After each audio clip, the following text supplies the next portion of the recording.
That's excellent. People from all over the UK and further afield. So I should say good evening, good morning, or good afternoon, depending where you are calling in from. So excellent. So glad all the technology is working and you can hear me okay.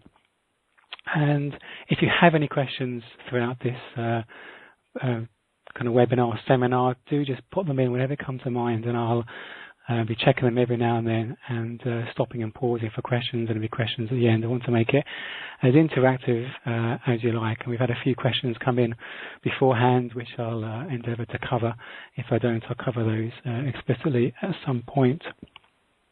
So yeah, welcome. The purpose of this time is really to give you an overview. I think I shared on some of the emails you may have seen. I've really struggled to put this together, and I've spoken a lot of various subjects, and but this one's been one of the toughest kind of things or talks for me to prepare, because what I found toughest was what to leave out, because there's so much I wanted to put in. So I aiming for today to give you a kind of an overview of the mind-body link and fertility, and really hopefully enable you to feel encouraged. There's things you can do, because I often find, I've personally found on our journey, that actually it can be quite kind of disempowering and feeling like there's not much you can do apart from some of the obvious things like nutrition and things like that.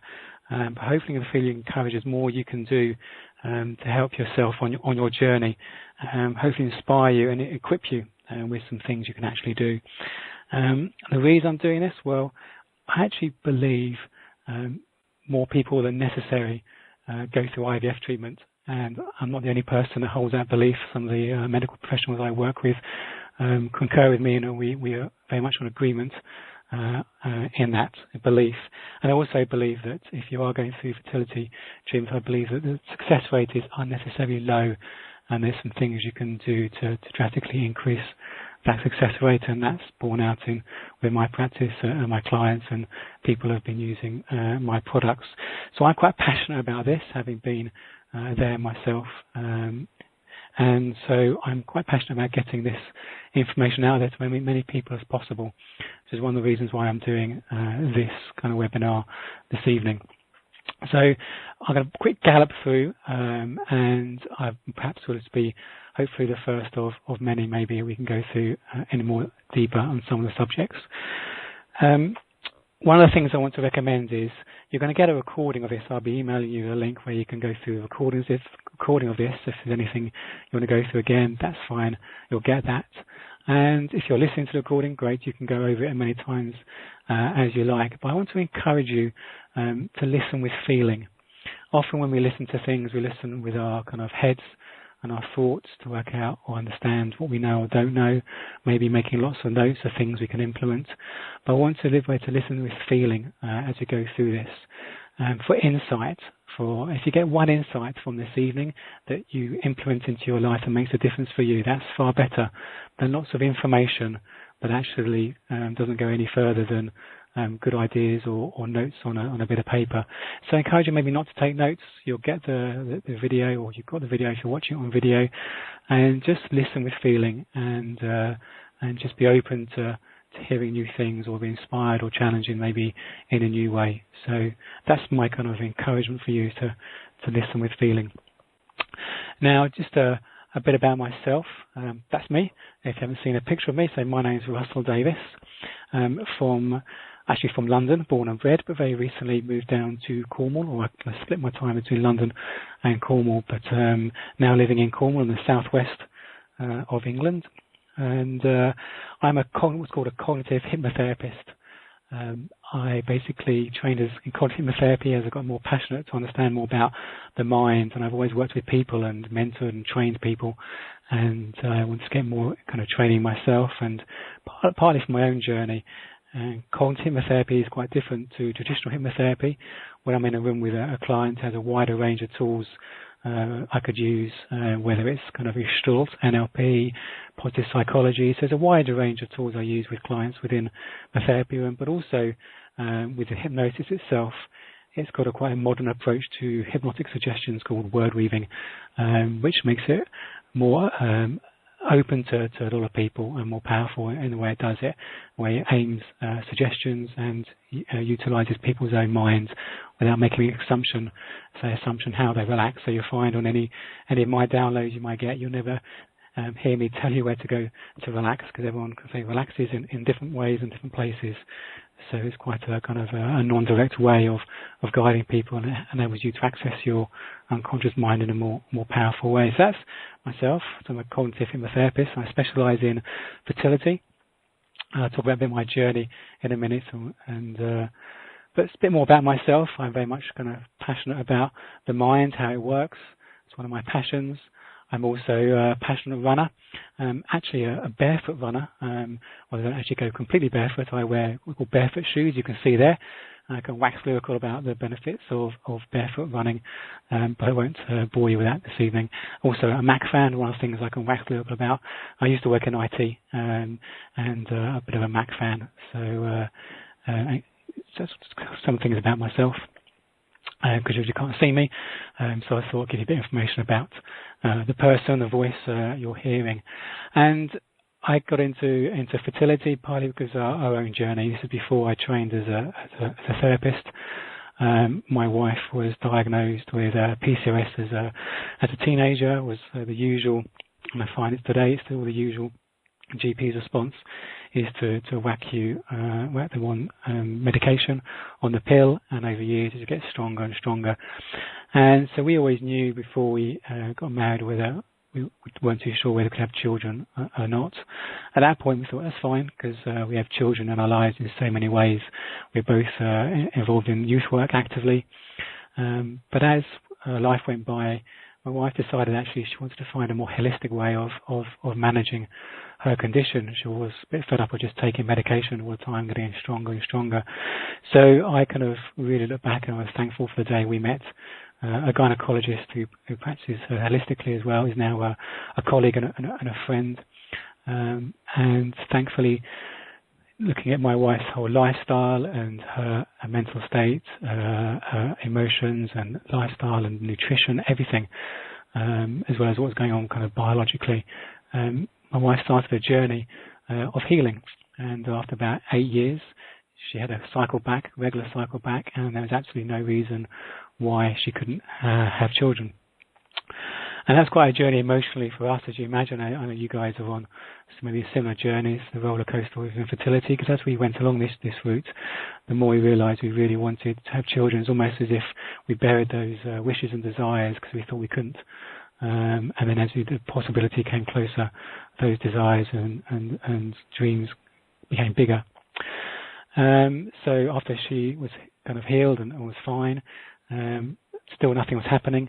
And then I got tested and kind of blaming down. I had infertility as well, of quite a significant scale. The first doctor I tested asked me whether I'd had chemotherapy or radiology before, and I think I remember if I had, and I definitely hadn't. So quite a significant kind of result. So I started a journey, again, a kind of holistic means, and then we realised actually it was pretty unlikely it was going to happen naturally, and it looks like our only way forward would be ICSI. So we kind of started down the IVF and ICSI route. But actually at the same time I was getting more interested in the mind and realising how kind of, I guess, unsatisfied I was in life in many ways, my job and everything else. I went on a kind of journey of discovery of who I am, what I really want to do in life. And I changed my job and things like that. And lo and behold, 2 months later, my wife was pregnant naturally thankfully just before we started our first ICSI cycle. So that's a bit about our journey, a bit of a roller coaster. And I'll touch on a bit more of that as we go along. So there's blessed with my kind of lovely family, my wife and our son, who's now 4.5, and our dog Barney actually sadly passed away a few months ago at the tender old age of 15. But that's a bit about me. And so moving on, I want to start by kind of recognizing that it's tough. It's really tough out there with infertility, and something I've covered on some of my emails. And I'll never forget one of my first fertility clients working in partnership with a clinic This was a lady who just finished her third IVF cycle and was about to start her fourth. And I think that she recognised how tough it really is. The roller coaster of emotions. It's so draining. It can be so draining. Everyone has their own unique experience. But for many people, it's very draining because you've got so much investment in that process, whether you're going through fertility treatment or you're seeking to conceive naturally.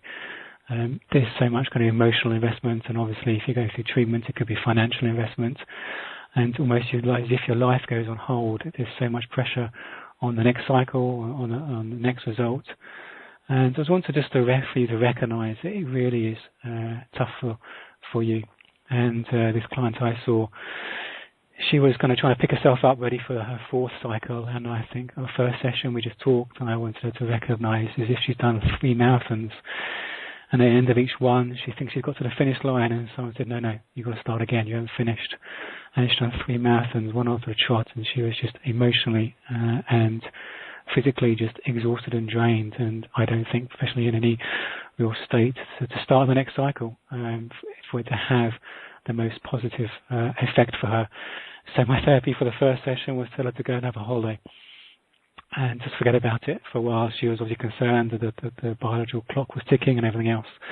But I really encouraged her to take a little short time out, and it would pay dividends very much in the long run.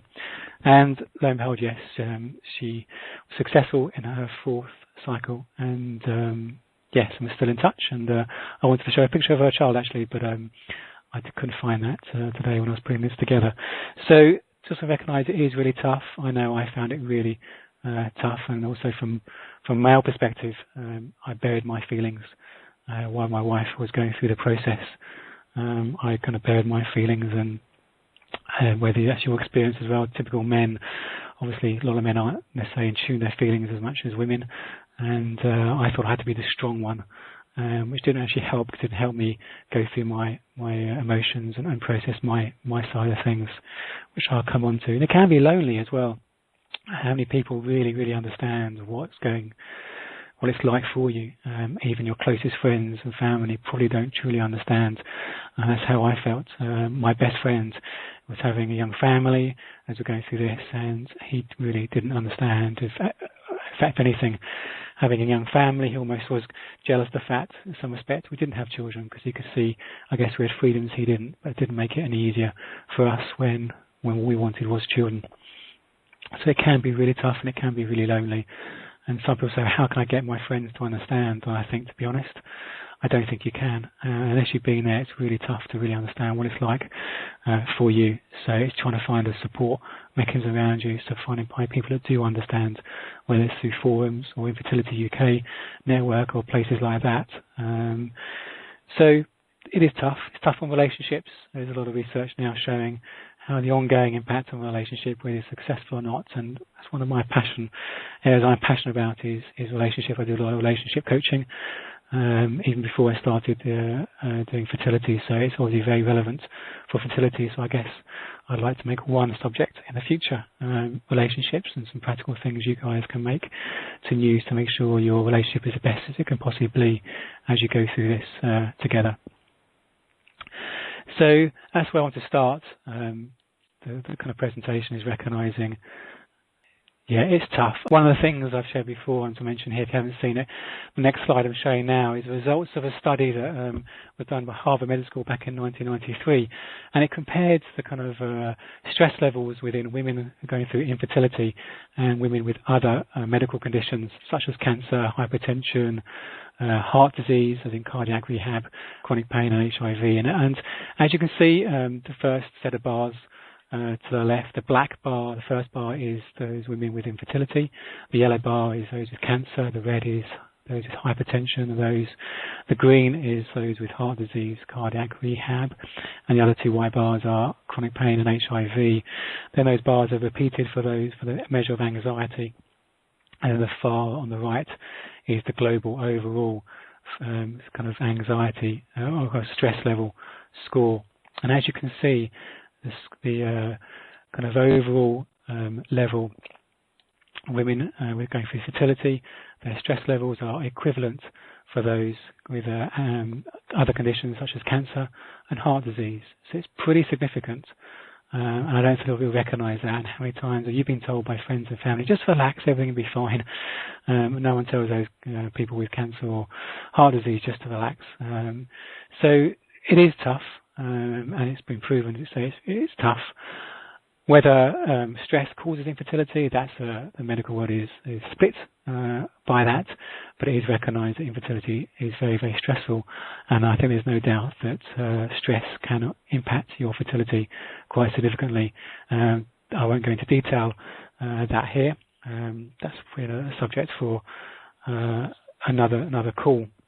But your brain, the pituitary glands, and hypothalamus is responsible for the control of the levels of a lot of hormones, including FSH and LH. So it's going to obviously control that delicate balance of hormones required for successful fertility. So your mind is very much involved in the process. So it's going to recognise it is tough for you. And basically, the first thing is to accept it's tough. And for say, one of my first clients I talked about, sometimes she wasn't really accepting how tough it was. She was soldiering on and soldiering on. And you need to accept that actually it can be really tough for you on this roller coaster. And accepting doesn't mean giving up. Far, far from it. A lot of people I talk to worry about accepting where they're at and accepting it's tough because they don't want to give up, and they think that the drive pushing them forward is going to help them succeed. And I actually think it takes trust to accept and just to let go and accept where you are and accept it's tough. And my wife was going through that when we found that when I was infertile and things looked even worse than before on our journey. My wife started literally going through a grieving process, grieving almost the chances of having children. But it doesn't mean she kind of gave up. It doesn't mean she gave up hope. It just means you have more acceptance of where you are. And I think when you've grieved the loss of a loved one, you don't stop loving them. You don't stop wishing they were kind of with you. It just becomes a very kind of more of a position of accepting, and you find some more peace in that place. So accepting is the first thing to be aware of. In what ways can you accept it's tough for you, and accept this is where you're at for the moment. For me, I wasn't really accepting it until I got my test result and realised how tough it was going to be for us, and this little bit of hope I was hanging on to, trying to be the strong one for my wife. A little bit of hope I had left had completely kind of gone by that point, and I realised actually I wasn't really accepting the reality of our situation. So I took myself off to a retreat, not something I've done before. It was pretty much a silent retreat in a convent. Out of the blue, said, right, this is what I needed to do. I guess, thankfully, I was in tune with my kind of subconscious or my kind of wisdom inside, and realised that's what I needed to do to take my life, take away all the distraction of work and other things, and just go and be with myself and accept my feelings that are going on inside me. And really found out actually there's a lot of kind of negative self-talk and beliefs that are going on in my mind that affected not just our fertility and the way I was experiencing it, but actually affecting my life and my well-being as a whole. So where possible, I challenge you just to accept. And on that, I mentioned how my wife is going through the grieving process. And if you think about it, I think there's a lot of similarities between infertility and the grieving process. And there's some facts here about the grieving process. One is that the pain will go away if you ignore it. And I think that's true for any pain, whether it's grief or anything else. Sometimes we bury feelings. And I know I was very much doing that in my life until most of our fertility process enabled me to wake up to my feelings, be more in tune with my feelings. But the fact is, if you bury feelings, they don't actually go away.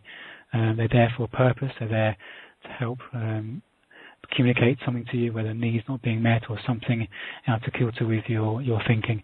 So if you bury them, they don't actually go away. And I've seen many clients who bury their feelings in a bottom drawer, in a bin, or with a big brick on it. But at some point, that jaw becomes overfull, or that being becomes overfull, and it's going to spill out and affect you in some way. So, yeah, ignoring them doesn't actually help. It's important to be strong and in facing the loss, and I think that was me in our journey. I was being the strong. I thought I had to be the strong one for my wife. And it was actually the opposite.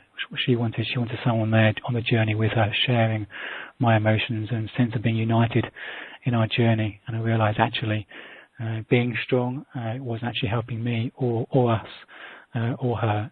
So almost me being diagnosed with infertility was almost the best thing happened to us in some respects, because it enabled me to wake up and realise that it's okay to feel these feelings and to share them, and enabled us to be more united on our journey. And if you don't cry, it means you're not sorry about the loss. And that was kind of me. I think I realised I need to go through the grieving process, but in my own way. And part of that was going on this retreat and just accepting it. And there's some tears, but sometimes everyone grieves in their own way. So you having space just to do things in your way. And that's one of the things I firmly believe.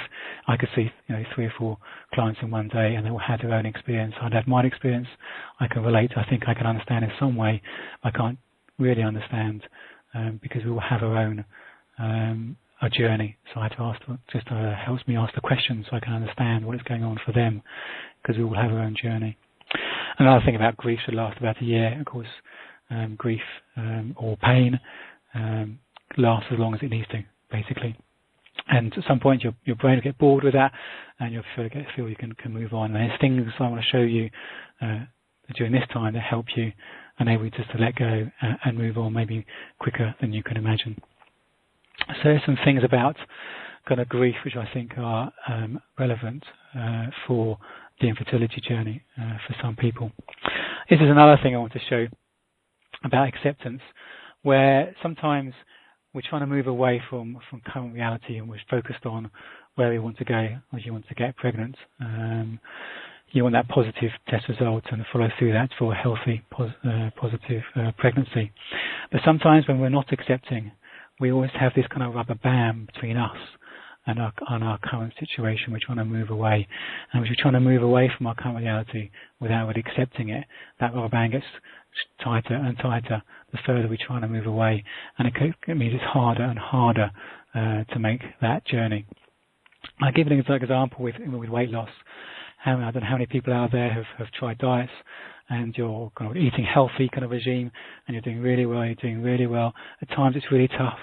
And then you have that one biscuit, that one chocolate biscuit, then bang, and you find yourself going back to square one. Or even you might find, I've blown it for the day, I'll start afresh tomorrow. And you go through this kind of cyclical moving forward, letting go, moving forward, letting go. And that's what it's like with that rubber band around your waist, trying to move away from where you are to where you want to go without accepting, actually, this is where you are, this is current reality. With kind of weight loss, accepting, okay, I am as I am, and it's okay to be as I am. It doesn't mean you don't want to lose a few pounds for health or whatever reasons. But you can actually, there is a way where you can do that with accepting current reality at the same time. And it's almost, I'll show you in the next slide, it's almost where you're holding both states at the same time. You're holding current reality and where you want to be, so current reality and the fact you want to be pregnant. You hold those both at the same time in mind, and that creates like an energy or a tension between the two, and you find that sort of driving force that helps you move forward in a more healthy way. So that people say, well, if I accept who I am today, how will I move forward? That's my motivation for driving me forward. Actually, no, I think you can hold on to the fact of current reality and where you want to be at the same time, and that kind of tension between the two, or the energy between the two, is the energy that helps you kind of move forward, and I think in a more healthy way for you, that enable you to really achieve what you want to achieve. And so I think my first challenge for you this evening would be just to maybe even now, just take a moment now to maybe put your hand on your heart and say, I accept myself as I am today. And then just listen. Listen to any thoughts, or particularly listen to feelings. As you do that now, I accept myself as I am today. And just notice what you hear. And you might be surprised what comes to mind. That enables you to be more aware of how you truly feel, or what your thinking is going on for you. So that's my kind of first kind of challenge is, can you accept yourself as you are today?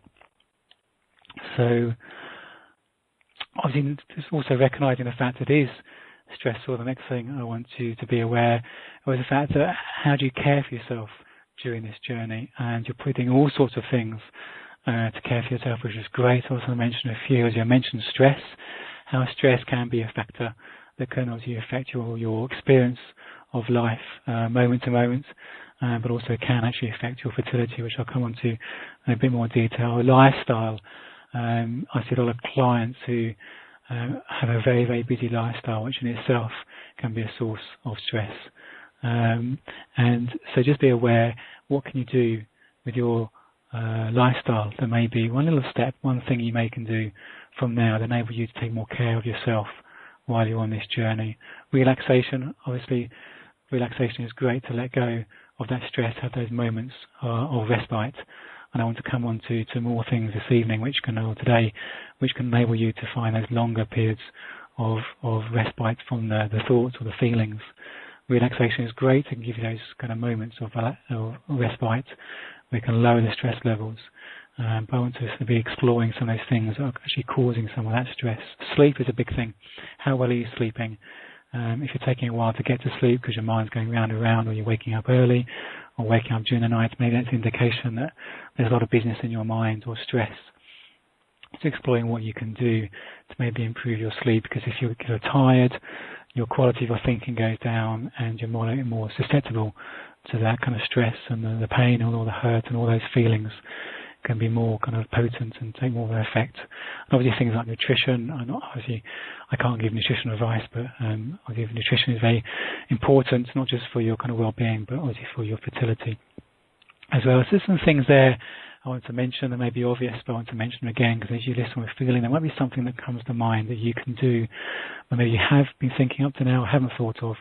Maybe it's something you expect, or even maybe something that surprises you that you can do from now that maybe could help take care of yourself just a little bit more as you continue your journey.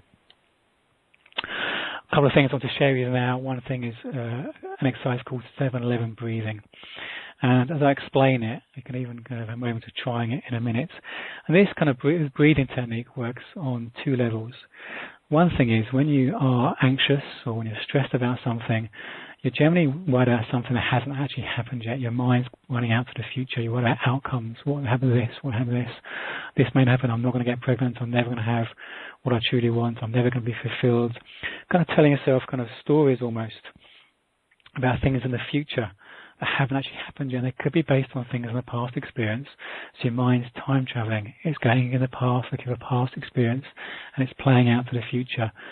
Playing out scenarios that actually haven't happened yet.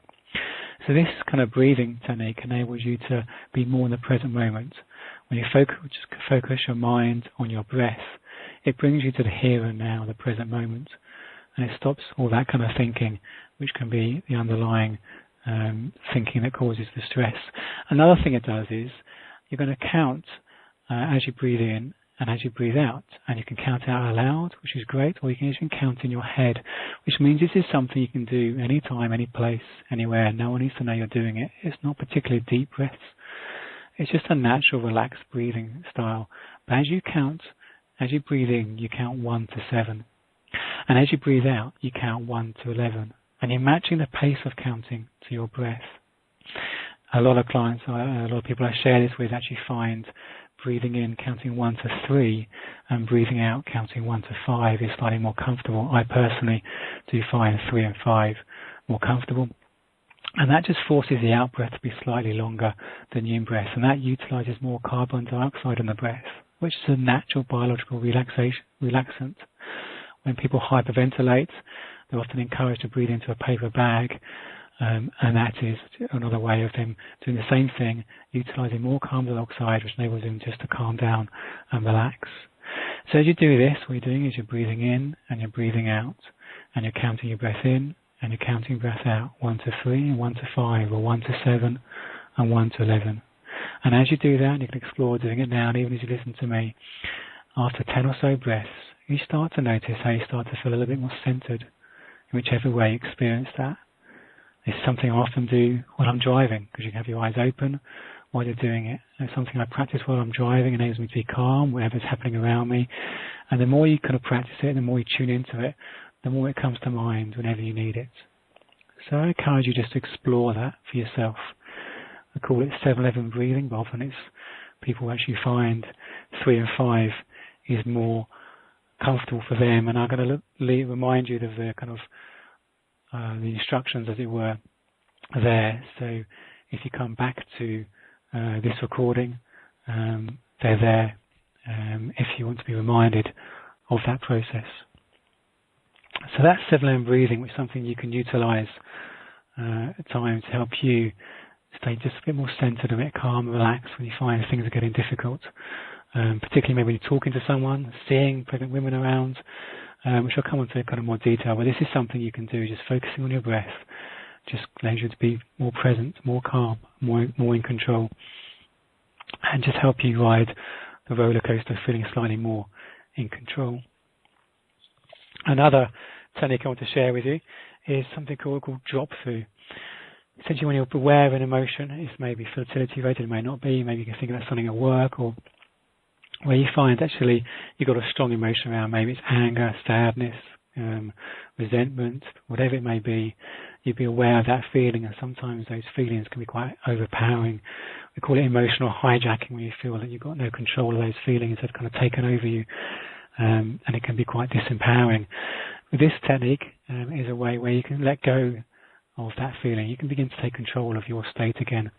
And what you do is you just breathe in, and as you breathe out, you just imagine dropping through that emotion, just falling through it in whichever way you imagine that. And when you drop through or fall through an emotion, there always tends to be another emotion underneath it.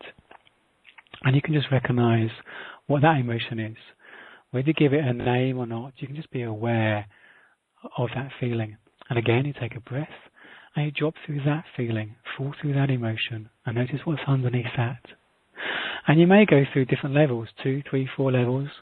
It might be 2, it might be 4, it might be 5, doesn't really matter. But most people who do this, you find you get to a place almost of non-feeling, a very relaxed place. Some people describe it as a cloud or a bubble.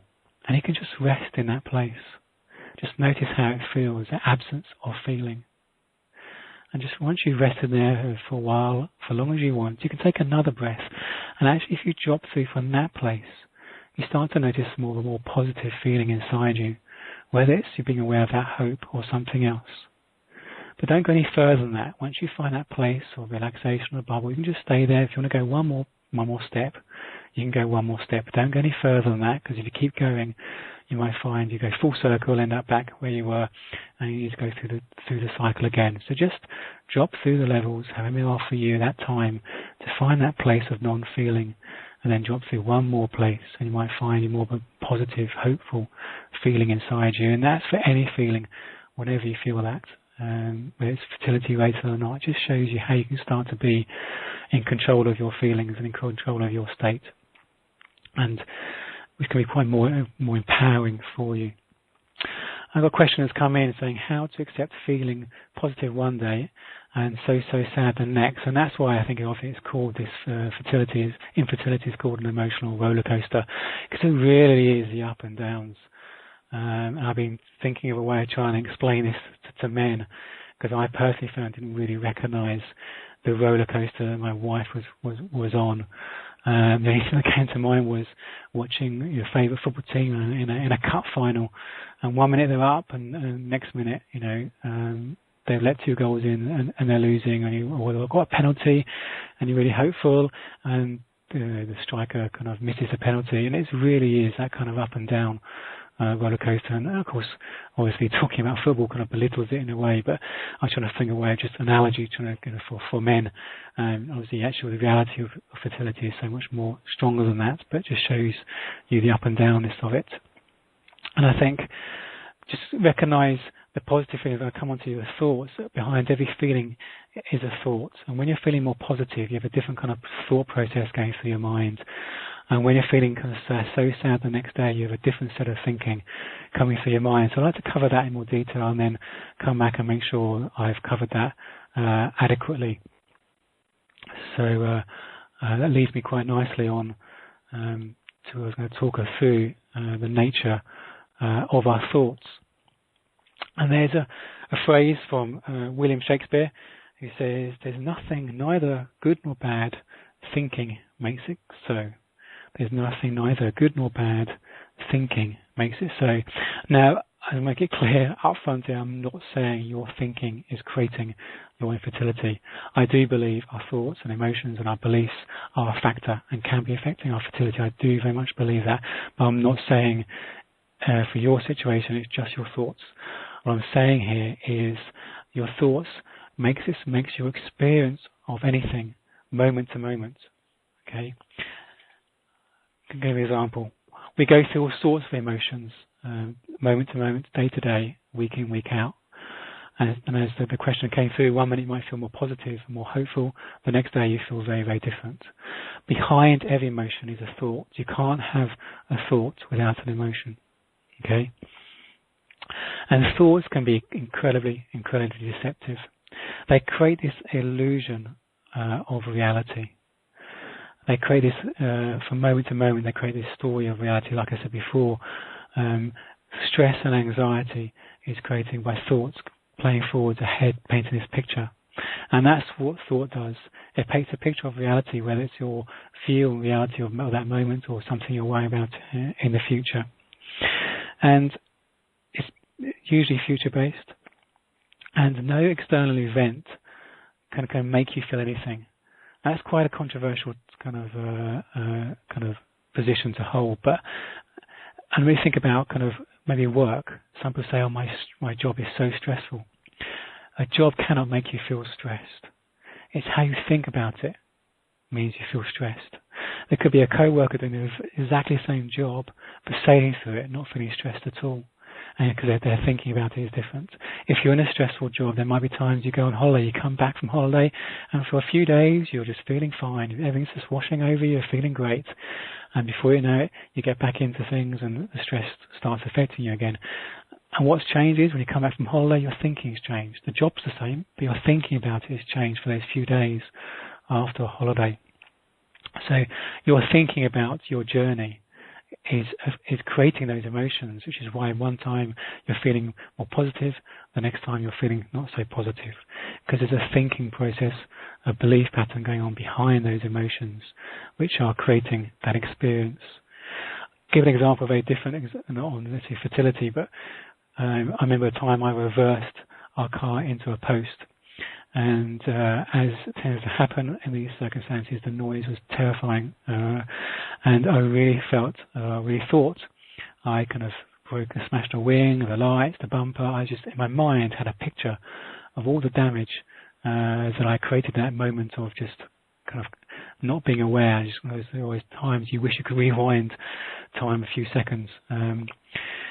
So that was me sitting in the car feeling sick, thinking all that kind of expense and hassle just for kind of a moment lapse of concentration or not watching carefully. And then a moment thought, actually, we've got insurance.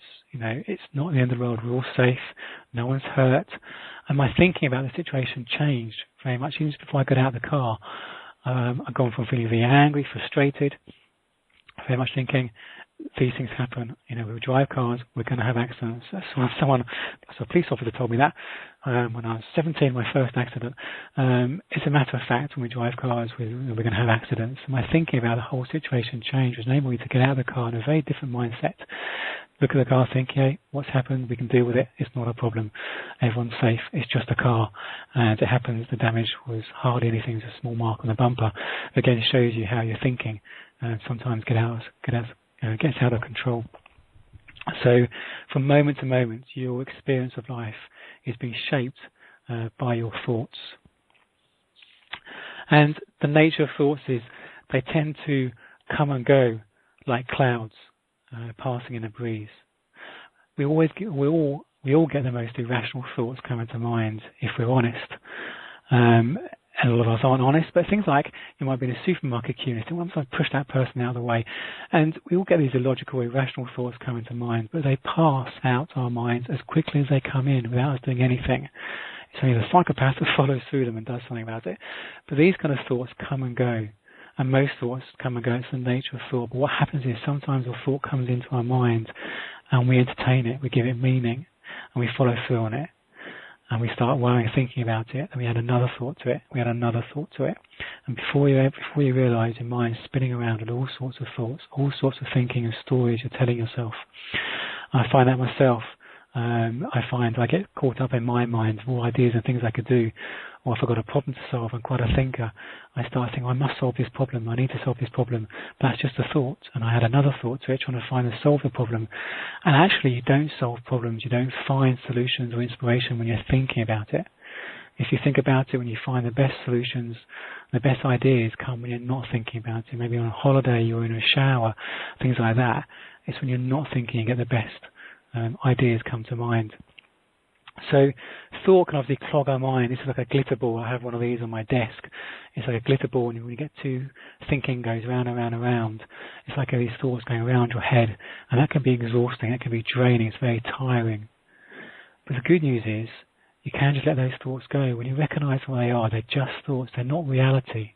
Thoughts create this picture, an illusion of reality in that moment, telling you stories, telling you that you're never going to be fulfilled, you're never going to get pregnant, you're never going to find happiness. All those things you don't know is actually true. No one knows what's happening in the next 5 minutes, let alone the next hour or month or 3 months. But we believe these thoughts, and they go round and round and round, and more thoughts add to them and more thoughts add to them. But the good news, when you recognise them for what they are, just thoughts, they're an illusion. The mind tells you, and the mind tricks you by saying the thoughts are a result of the reality it's created, when actually they're the creator of that reality. I'll say that again. Thoughts tell you they are the result of the reality it's just created, not when the truth is they are the creator of that reality. It's an illusion. I find often I'm stuck in my head, sometimes at meal times. I'm not really present with my family. I'm in my head trying to solve a problem. But actually, I never get solutions like that. I'm not actually being present to my family, enjoying that time with my family. So when I recognise that, it's just a thought, a worry, a thought, thinking I need to solve this, I need to think about that, I can just let it go. And when you let it go, naturally, that glitter ball just settles. And this, actually, believe it or not, is our natural default state.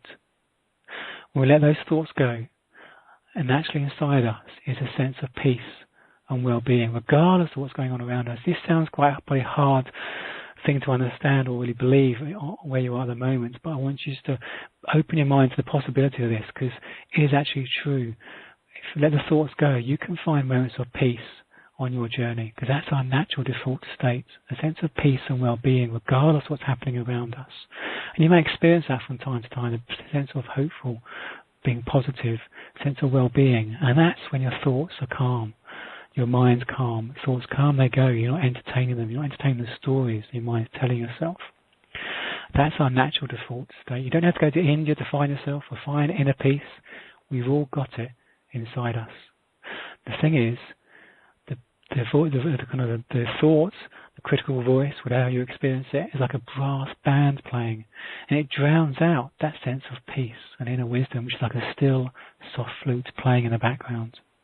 And when you find you can let go of those thoughts, the dust settles, the mind settles, you find moments of peace and being calm, and being in control. And if we're not careful, a thought comes into mind and we entertain it, and it's like shaking that glitter ball back up. And often, you might notice, actually they're hidden thoughts. We're not actually consciously aware what that thinking is. For me, I wasn't consciously aware what was on my journey that was causing my thinking going, causing me to be really kind of, once I was aware of my emotions, the anger, I was angry that other people just got what they wanted and we didn't get what we wanted. Felt we didn't, some reason, why didn't we deserve what other people had? I was telling myself all sorts of things. That we didn't get the things other people deserved. It wasn't fair that people got. And it wasn't one moment a friend's son was talking to my friend, and his little son was at 3, was saying, "Daddy, Daddy," and it clicked to me. I suddenly realised I wasn't going to possibly hear someone call me daddy. I got the same kind of feeling when I saw fathers playing with their kids. That was another kind of trigger for me. Suddenly my mood just changed. Whatever I was doing, whatever I was with, when that kind of trigger kicked in, my mood just completely suddenly changed. I was overwhelmed by these feelings of kind of, I guess, pain, grief and anger. And I suddenly realised this was like habitual thinking. It was kicked in automatically, and I wasn't actually aware of what I was telling myself behind these thoughts until I recognised what they were. They were just thoughts. I was telling myself these stories. When I realised they weren't true, I could just let them go. And often these hidden thinking, where we're not actually aware what the thinking is, we're aware of it by our emotions, because every thought has a feeling. And sometimes we're aware of our state, our emotions. And that's just a barometer of the quality of our thinking. When we're feeling these things of pain and anger, sadness, it's just an indication that our thinking is not serving us. And there's actually a way you can actually let that go without being aware exactly what our thinking is. Sometimes it's caught in our unconscious mind, the kind of habitual hidden thinking, this kind of maybe critical voice and all sorts of beliefs and things we tell ourselves we pick up along our way. For me, it was a fact. I was telling myself, I don't deserve things other people get. I have to work harder in life to get the things other people seem to get on a plate. I don't deserve the kind of good things in life, which was not just about fertility, it was about other things, but it came to light through our fertility journey. That was a kind of belief system I had, a thinking process I was carrying. And for me, hypnosis was a very powerful way for me to let go of that kind of thinking. So that's a bit of a gallop through the nature of thought, which may be kind of a new concept to you. And I in no way want to belittle your experience. I'm not saying it's just thinking, let it go, or everything will be perfect. But I like to think that as you do that, you might start to notice more and more moments of calm and being in control as you do let those stories go. So I'm just going to pause there to see if there's any questions so far. One question someone's going to, I've been listening to the downloads and feel I respond well to the relaxation element. I'm often asleep before the end of the track. I could do with some tips on improving visualizations. I can think about things that struggle to visualize image. I shall cover visualizations in a minute. So I'm conscious of the time, but I don't. If you have to go, that's fine. The recording is going to continue, and you'll see the whole recording if you do have to leave us. But I will cover relaxations. So if someone's got listening to my Fertile Mind downloads, and they're responding well, often asleep, which is fine. If you fall asleep, it's absolutely fine because your unconscious mind is still awake and still responding. But you want to have some tips to improve your visualizations. So I guess actually through some of the visualization elements of the program, you're asleep and not actually maybe experiencing it, although your unconscious mind is. And I'll cover visualizations in more detail in a minute, so we'll definitely cover that. So thank you for that, and I'll make sure we do cover that. Okay, so moving on from thought, and any other questions come to mind, just post it up, and I'll get to it at some point before the end. I want to just touch on to more the mind-body link, because it's something I'm very passionate about, making people aware of the fact how your mind really does affect your body. Because I think so many people aren't aware of the fact they are actually one system. Your mind and body are one system. Give an example.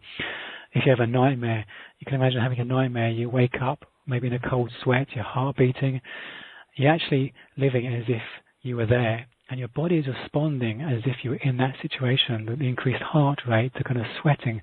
Your body is actually biologically responding to that situation as if you're real. But it was just a dream. It was just in your mind. I'll give you one small example how the mind and body are one system.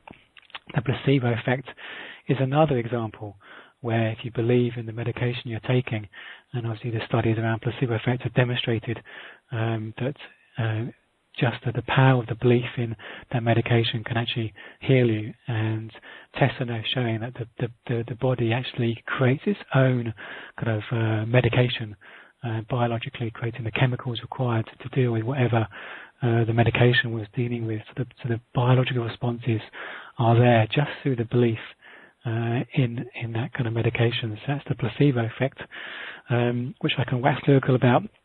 Another thing is same thing. If you've got the placebo effect, which is positive beliefs in something, the same is true for what we call the nocebo effect.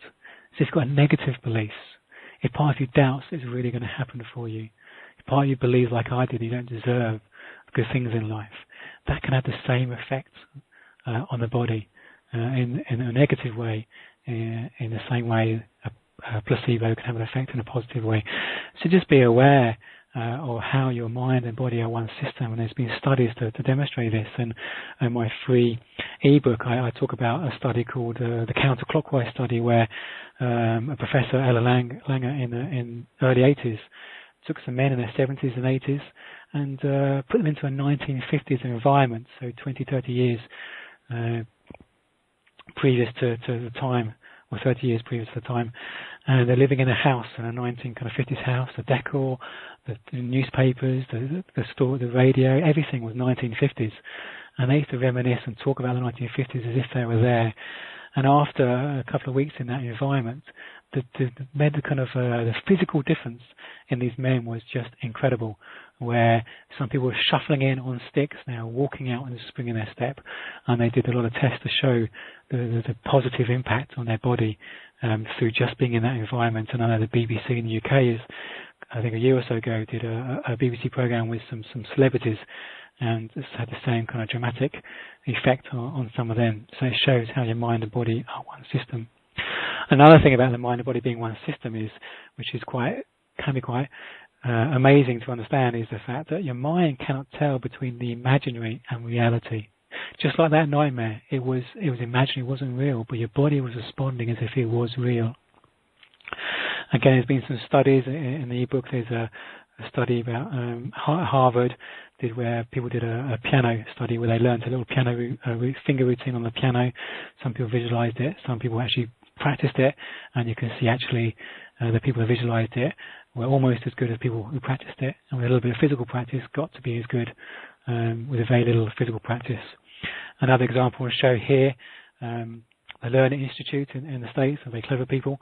Is another example of how your mind can't tell the difference between imaginary and reality. They got some people to do exercise on their little finger, 15 minutes a day for 5 days a week, just for 12 weeks. Again, one group actually did it, another group actually just visualized doing the exercises. And the group that visualized the exercises, they're the white dots on the graph. The black dots are called the control group. They didn't do anything. And you can see that the muscle improvements of the white dots, the people who visualized it, they got a 35% improvement in muscle and strength improvements. And that continued to improve to 40% 4 weeks after the study. After they stopped visualizing, the muscles were still learning and still growing, even after they stopped visualizing. So that shows the actual reality, how your biology is actually affected by your thoughts and your thinking.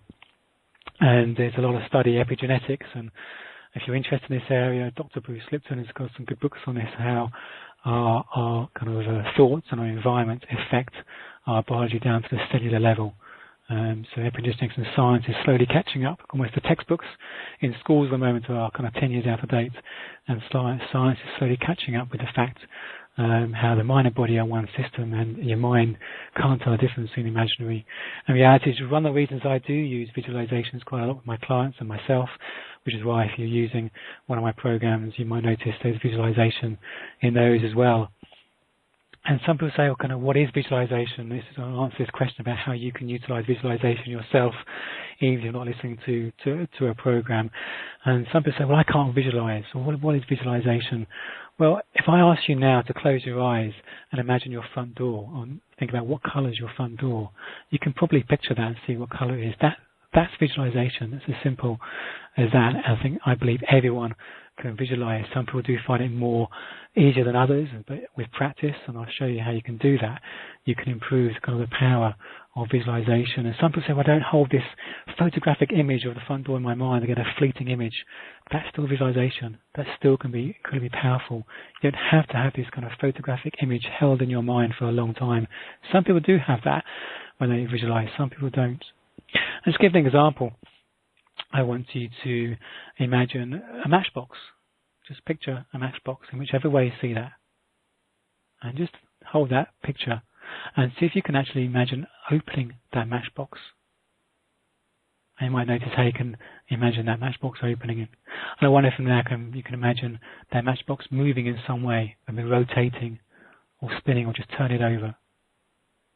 And you might notice how you can do that in your mind. And that's just an example of visualization. And that's an exercise. That matchbox exercise is something you can actually practice. Just hold the matchbox in your mind, see how long you can hold it, and notice what detail comes to mind. And then maybe try opening it, play with the image, move it. And just do a few minutes a day, maybe a couple of times a day, and you might notice the more you do that kind of practice, the more you get in tune with that kind of image, that kind of visualization. And I'm a big fan of visualization. I use it a lot, as I mentioned, with my clients, but also with myself. If I become ill, I normally create a kind of a hypnosis download for myself, but often involves visualization. And even if I don't listen to the download, I just have that visualization in my mind. And for me, from illness, if I imagine I have a virus or something, which I rarely get nowadays, I imagine like a Pac-Man kind of eating through me, eating up the virus. Not necessarily biological. A scientist, I'm an engineer by trade before I've trained as a therapist. I'm not a biologist, but I personally don't necessarily use biological images, but it doesn't matter. You can use any metaphor that you like that comes to mind. If I do a lot of sports and running, if I have a pulled muscle, I imagine construction workers going in and repairing that muscle, whichever way comes to mind. I have a healing colour, the colour for healing that floods through that area. So that's some of the images or visualization that I utilise. And it can be incredibly powerful for you. And so it doesn't matter what you visualize when it comes to thinking of fertility. It could be eggs, healthy eggs. And I know your very reserve is there, but I do believe that by visualizing healthy eggs, I believe, and experiences are for my clients and people who use my programs, find they're starting to ovulate if they haven't been, and if they're doing fertility treatments, they start getting a higher collection of healthy eggs collected. So I do see kind of physical differences for people using this kind of stuff. You can visualize maybe the actual conception or the implementation of the egg into uterus. That's another important thing I'd say. It's not just about the conception, it's about holding on to the embryo and your body creating the safest environment for that embryo to thrive and grow into a safe pregnancy, which I recommend those people who use my program, they continue listening through beyond conception, beyond the 2-week wait, so you continue to have that embryo thrive. It could be, I've got the scales eggs, it could be visualizing a balancing of hormones, if you know that when you've got an imbalance of some of your hormones, or maybe visualizing that golden moment with you having or holding your baby. So what images come to mind is purely up to you, which is why I don't necessarily dictate what people should visualize. If you use my program, I create the space, and I give some suggestions and give some kind of guidance, but allows a space for you to create what you need to visualize, because that could change from time to time as you go through your journey, as you go through your cycle. So that's kind of how a moment of visualization. I'm hoping that's answered the question on that. So if you do listen to a recording or a visualization tape or relaxation CD, that you can actually hold on to that visualization and practically do that from time to time. And you might be surprised how it comes to mind, into your mind, even when you weren't consciously thinking about it. So that's a kind of canter through, and where the time I want to canter through some of the things I wanted to share. A couple other questions that have come up I just want to make sure I have covered. I'd love to know how I can stop hurting so much. My friends tell me they're pregnant. I want to be so happy for them, but gosh, it hurts so much. When is it my turn? And yes, I can relate to that when I saw friends and fathers, particularly with their children. And for me, one particular time comes to mind was we were thankful to have very close friends going through similar things, similar journey to us, which was really kind of helpful for me and us as a couple. And we always knew at some point one of us may become pregnant before the others, and we just have to manage that. And when it happens, and when they told us they were pregnant, I suddenly kind of always thought, oh, they don't care. I really want to be happy for them. Of course, I went through the motions, but inside it, I just felt it wasn't genuine. I just had this overpowering kind of feelings inside that separated, almost a separation, as if they're no longer with us on our journey. They're in a very different place, so they don't care about us anymore. Of course, this wasn't true. It's just stories I'm telling myself. And it reinforced some of those beliefs I mentioned, that I don't deserve good things and things like that. I'm a second-class citizen. So in those kind of moments, and I can recognize it's just thoughts, and if you recognize these things hit your mind almost unconsciously, almost immediately, you can recognize they're just thought. You recognize what they are. They actually pass quicker than you imagine. And also recognize, also going to recommend just focusing on your breath, focus on your breathing, maybe do 7-11 as you're with them. That help you also let those thoughts and those emotions go and be more in touch with kind of that sense of well-being, where you can be more genuine with your feelings for them. So hopefully that's given some kind of food for thought, or not thoughts, just some insights and different way of kind of maybe seeing that, being aware what stories are going through your mind that is preventing you from really being happy when you know you want to be happy for them. Another question is, how can I stop thinking about infertility, and how can I have our second child? Every moment I stop, I'm now preoccupied with something else. So how can I stop thinking about infertility? We're having our second child. And one thing about secondary infertility I just want to throw in is that if you are struggling with secondary infertility, just want to think about, was there any trauma associated with your previous birth? Because quite often a high percentage of secondary fertility is related to trauma with the previous birth, where your unconscious mind wants to protect you from obviously experiencing a similar trauma. And often at the time, I think most women have their child say never again, but when it's more traumatic, sometimes there's more of a meaning, depth to that phrase never again, and sometimes your unconscious mind honours you in that, and sometimes you have to suffer with secondary infertility. So I just want to throw that in. But again, if you've got this preoccupation with infertility, that's your thoughts. That's that glitter ball going around, the thoughts going around at a rate of knots, which is fed by your thoughts or maybe beliefs.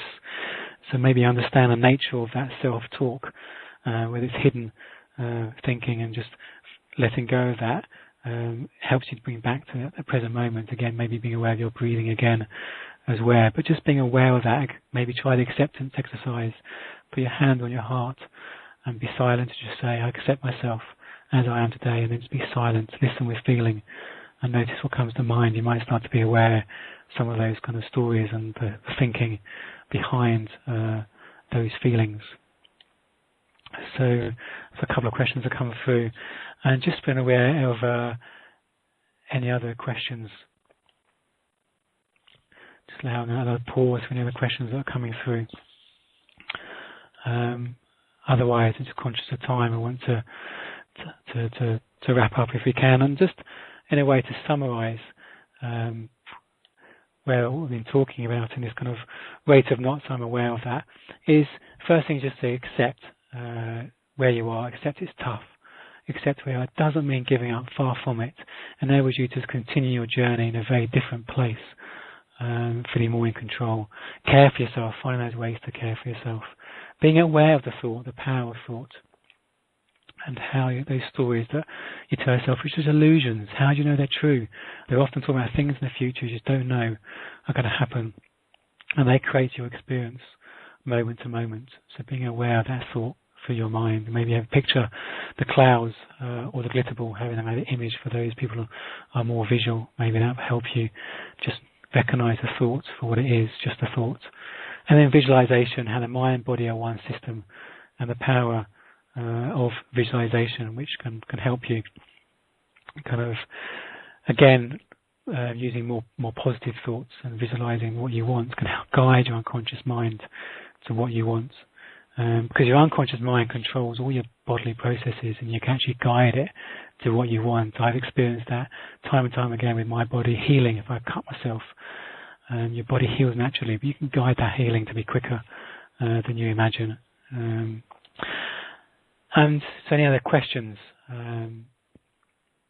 Before we wrap up, I just want to make sure give you plenty opportunity to ask any questions and make this interactive as possible. And if you think, oh, I wish I've answered that, Well, if you get my emails, you can just press reply to my weekly emails that go out, or if you're not getting my emails, you can sign up on the right hand side of this window. You'll see the free trial download an ebook. Just register for that, and you'll start getting my weekly emails. And also, if you want to go deeper, I do encourage you to explore hypnosis. I've been a fan to it. Not just it just gives you moments of relaxation. It can help you let go of that negative or hidden thinking and those beliefs. It does use visualizations, but also use powerful hypnotic suggestions where you're guiding your unconscious mind to what you really, really want. So I do encourage you to explore the programs if you want to. So basically, there's different tracks on the program to support you through different stages of the process. They're only 8 to 12 minutes long each, so it's not onerous. Actually, most people find they fall asleep before the end. And some of the questions that people ask, well, can it be that easy? Well, I challenge to say, yes, it can. And testimonials and my client experience shows it can be that quick and easy. It doesn't need to be long, onerous, drawn out kind of relaxation or visualization of 60 minutes. It's the short repetition is far more powerful than having something long, which you find you don't actually stick to and is not actually as enjoyable. So it can actually be that simple. And some people say, oh, it won't work for me. I encourage you to give it a go, because a lot of people say it won't work for me. People say, oh, you'll never be able to relax me.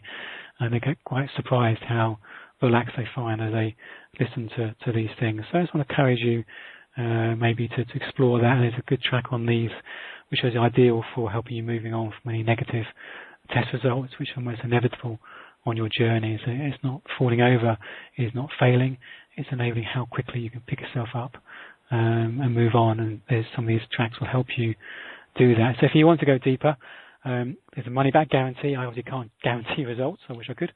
But if you're not satisfied or happy with the program, you're not enjoying it after 28 days, then I offer that money-back guarantee. So I want to encourage you to explore that. And don't take my word from it. Go to the testimonials page on this site. You'll see plenty of testimonials. And it's a fairly new product, new program, where the testimonials are still coming in for people that have